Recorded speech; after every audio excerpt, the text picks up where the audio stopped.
A warning tonight from the company running the power grid in New England. If we get a severe winter, we could see blackouts or controlled power outages. Yeah, definitely not what you want to hear. This all has to do with the supply chain issues and, of course, also the shortage of natural gas. Channel 3 Eyewitness News reporter Christian Colon is joining us live in Newington tonight with a breakdown of this warning. Christian. Hi, Aaron. Yeah, New England depends heavily on natural gas to create electricity. So if the bad cold weather comes, well, and the demand increases, there might not be enough energy out there for us. So if you turn up the heat, nothing will probably come out. Every winter, ISO New England announces projections for the season, but as the pandemic and supply chain issues continue, the projection includes possible power shutdowns. Those outages would be required by the ISO to make sure that the entire grid doesn't shut down for the region. So, it's disconcerting to say the least, because we've delegated that authority as a state to the ISO. Marissa Gillette leads the state's Public Utilities Regulatory Authority. They deal with distribution for companies like Eversource and United Illuminating, while ISO New England is where electricity comes from.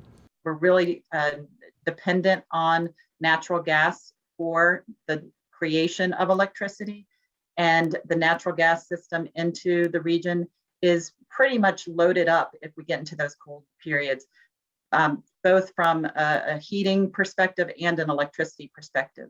If temperatures go below normal or freezing for several days and there isn't enough electricity, ISO could tell providers to shut down power. We have wood stove, things like that, so hopefully that suffices.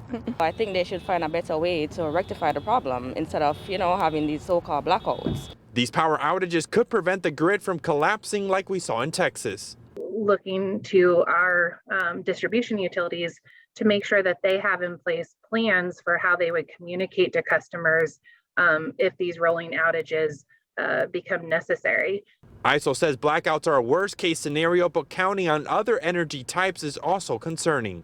We need to look to other fuels like liquefied natural gas, and that gets shipped in from overseas. And we have global supply concerns this year.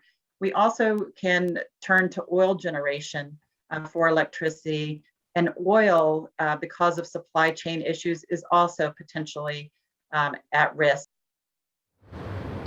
NPR says they will be meeting with providers to determine next week if the plans are actually in place. We reached out to Eversource and they say they are prepared and have plans in place, and they will be counting on ISO's guidance. We also reached out to the CEO for UI, Southern Connecticut Gas Company, and Connecticut Natural Gas, and they also say they are prepared and the plans are in place. And they also urge people to have an emergency plan just in case the power goes out. In Newington, Christian Colon, Channel 3 Eyewitness News.